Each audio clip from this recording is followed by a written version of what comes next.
नमस्ते। आज हम एक ऐसे विषय में उतर रहे हैं जो भारत के कॉलेज कैंपसेस में मतलब हर छात्र, हर प्रोफेसर को प्रभावित करने वाला है और जिसको लेकर एक जबरदस्त बहस छिड़ी हुई है।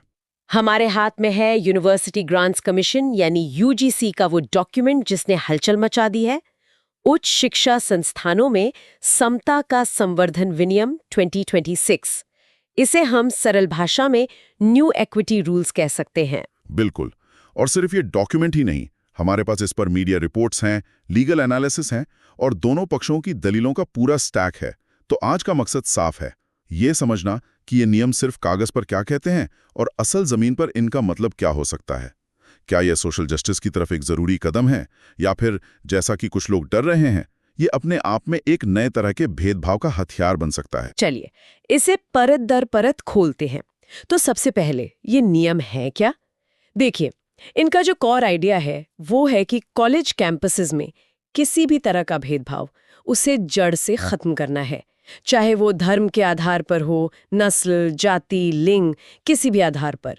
खास तौर पर ये एससी, एसटी, ओबीसी, ईडब्ल्यूएस और दिव्यांग छात्रों के हितों की रक्षा के लिए बनाए गए हैं। पर ऐसे नियम तो पहले भी थे, है ना? 2012 में भी कुछ रेगुलेशंस आए थे, तो इस बार नया क्या है? बहुत बड़ा फर्क है।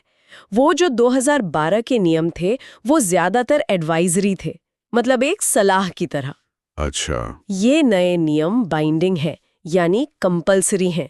इन्हें ना मानने पर इंस्टीट्यूशंस पर भारी पेनल्टी लग सकती है और यही बात इसे गेम चेंजर बनाती है। ओके, तो ये कंपलसरी है, मतलब अब यूजीसी कह रहा है ये करना ही पड़ेगा। तो इसे लागू करवाने के लिए क्या सिस्टम बनाया गया है? क्योंकि नियम बनाना एक बात है, उसे अमल में लाना दूसरी। उन्होंने एक मल्टी लेयर्ड स्ट्रक्चर बनाया है। हर यूनिवर्सिटी या कॉलेज में एक इक्वल अपॉर्चुनिटी सेंटर यानी ईओसी बनाना होगा। ये एक तरह से नोडल एजेंसी होगी जो देखेगी कि वंचित समूहों के लिए नीतियां लागू हो रही हैं या नहीं। और अगर किसी के साथ भेदभाव होता है तो वो शिकायत कहाँ करेगा? जांच कौन करेगा?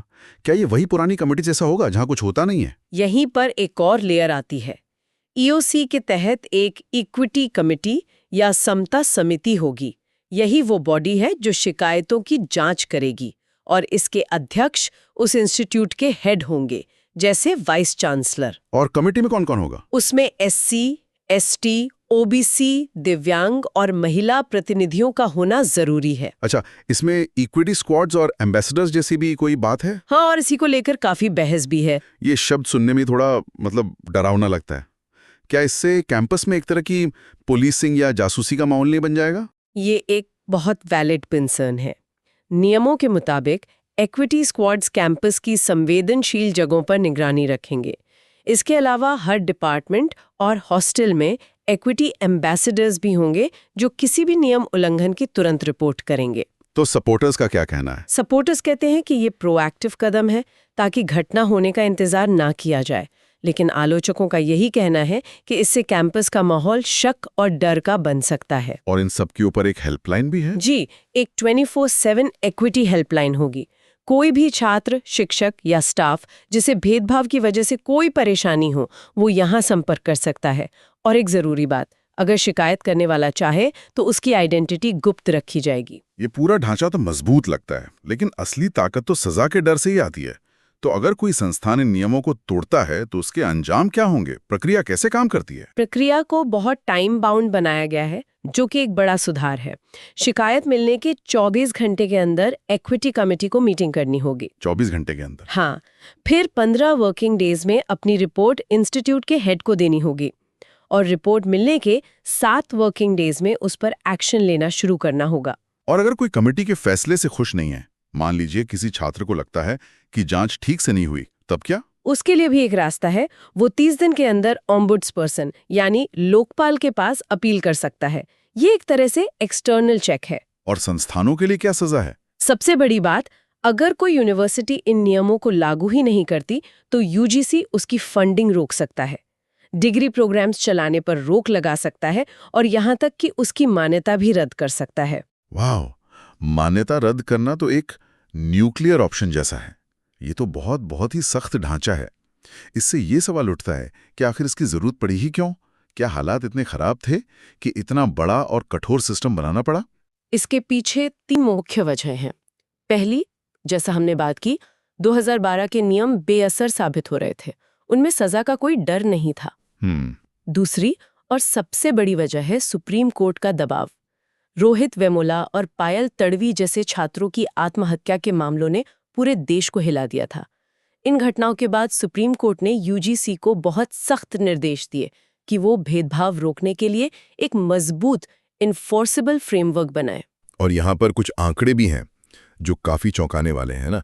यूजीसी ने खुद कुछ डेटा जारी किया है। हाँ, यूजीसी की अपनी रिपोर्ट के मुताबिक पिछले 5 सालों में जाति आधार पर भेदभाव की शिकायतों में 118.4% की बढ़ोतरी हुई है।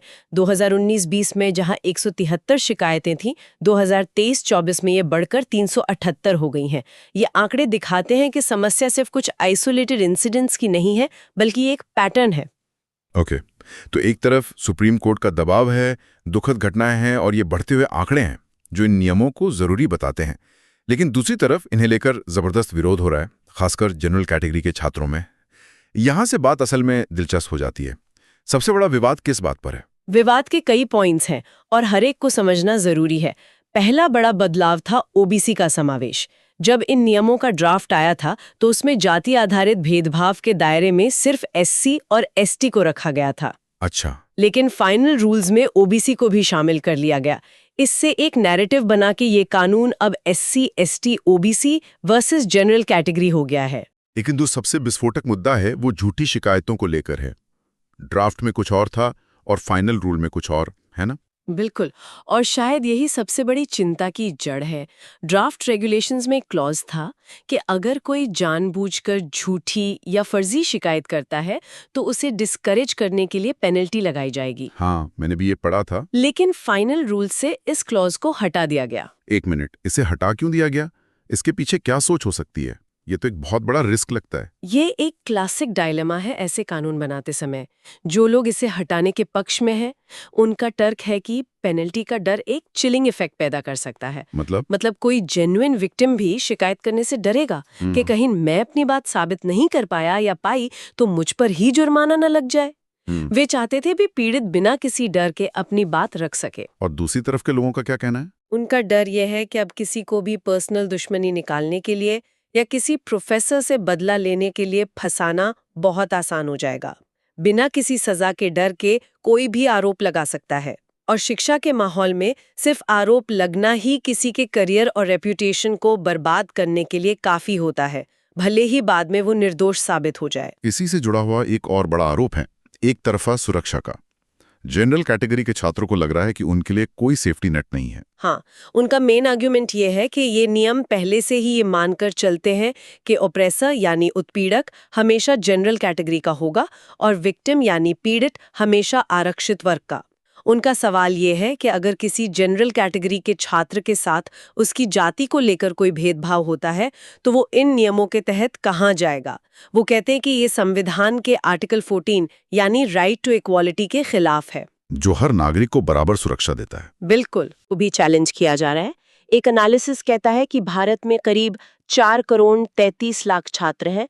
उसके मुकाबले पिछले 5 साल में जातिगत भेदभाव की कुल शिकायतें लगभग 1160 हैं। परसेंटेज में देखें तो ये 0.003% से भी कम है। इसे अगर और सरल भाषा में समझें तो इसका मतलब हुआ कि प्रति 10,000 छात्रों पर एक शिकायत भी पूरी नहीं है। तो सवाल ये उठाया जा रहा है कि क्या इतने कम मामलों के आधार पर करोड़ों छात्रों के बराबरी के अधिकार को दांव पर लगाना सही है? क्या ये एक sledge hammer to crack a nut वाली बात नहीं है? तो मतलब डर इस बात का है कि इन नियमों का बड़े पैमाने पर मिसयूज हो सकता है। संस्थानों पर तुरंत एक्शन लेने का दबाव होगा, वरना उनकी फंडिंग रुक सकती है। ऐसे में निष्पक्ष जांच की जगह आरोपी को दोषी मानकर कार्रवाई करने का चलन बढ़ सकता है। एग्जैक्टली, डर यही है कि गिल्टी अंटिल प्रूवन इनोसेंट का माहौल बन सकता है। ये सब सुनकर तो लगता है कि ये डर काफी जायज है, लेकिन क्या ये तस्वीर पूरी तरह से ब्लैक एंड व्हाइट है? क्या नियमों के अंदर कोई सेफगार्ड, कोई बैलेंस बनाने की कोशिश नहीं की गई है? जैसे वो समता समिति जो जांच करेगी, उसकी बनावट कैसी है? क्या वो पूरी तरह से एक तरफा हो सकती है? यहाँ एक बहुत ही दिलचस्प और न्यूआंस्ड पॉइंट है जिसे अक्सर इस बहस में अनदेखा कर दिया जाता है।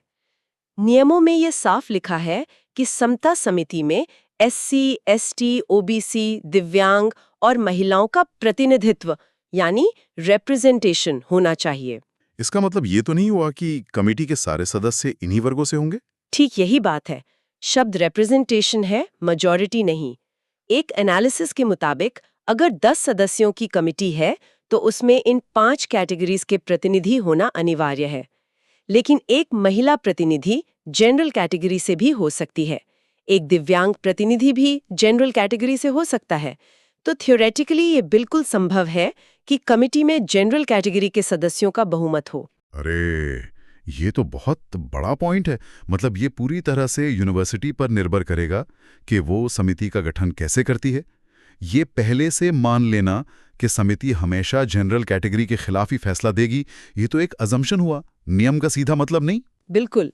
असली लड़ाई नियमों के टेक्स्ट में नहीं, बल्कि हर यूनिवर्सिटी की इंटरनल पॉलिटिक्स में होगी जब वो इन कमिटीज का गठन करेंगे।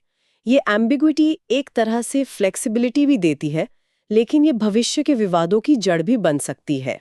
और अपील की प्रक्रिया भी तो है, ऑम्बड्समैन वाली, वो भी तो एक सेफगार्ड है। हाँ, लोकपाल के पास अपील का प्रावधान एक बाहरी और निष्पक्ष जांच का मौका देता है।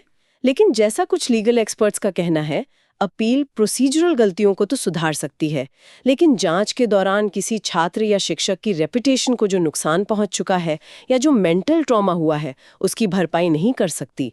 प्रक्रिया खुद ही एक सजा बन जाती है। तो कुल मिलाकर हम कहाँ पहुँचते हैं? एक तरफ यूजीसी के ये नए नियम हैं जो कैंपस में भेदभाव जैसी एक बहुत ही गंभीर और वास्तविक समस्या से लड़ने के लिए एक मजबूत बाइंडिंग फ्रेमवर्क देते हैं। सुप्रीम कोर्ट के निर्देश और बढ़ती शिकायतों के आंकड़े इसकी जरूरत को सही ठहराते हैं। लेकिन सिक्के का दूसरा पहलू भी उतना ही वजनदार है। झूठी शिकायतों के लिए पेनल्टी का न होना, जनरल कैटेगरी के छात्रों के लिए सुरक्षा की कमी और इन नियमों के मिसयूज होने का खतरा, ये चिंताएं भी बिल्कुल वास्तविक है। समिति की संरचना में बैलेंस की गुंजाइश जरूर है, लेकिन सब कुछ इस पर निर्भर करेगा कि जमीन पर इसे कैसे लागू किया जाता है। तो आज की इस गहरी पड़ताल का सार ये है कि इरादा शायद नेक हो, लेकिन रास्ता चुनौतियों और खतरों से भरा है। इन नियमों की सफलता या विफलता इस बात पर टिकी है कि यूनिवर्सिटी एडमिनिस्ट्रेशन कैसे संवेदनशीलता, निष्पक्षता और तेजी के बीच एक बहुत ही नाजुक संतुलन साधते हैं। और हम अपने श्रोता के लिए एक सवाल छोड़ जाते हैं जिस पे वो सोच सकते हैं। सामाजिक न्याय सुनिश्चित करने के लिए बनाए गए कानून में पीड़ित को सुरक्षा देने और आरोपी को निष्पक्ष सुनवाई का मौका देने के बीच सही संतुलन कैसे बनाया जा सकता है? जब आप एक समूह को बचाने के लिए एक मजबूत ढाल बनाते हैं, तो आप ये कैसे सुनिश्चित करेंगे कि वो ढाल किसी दूसरे के लिए हथियार न बन जाए?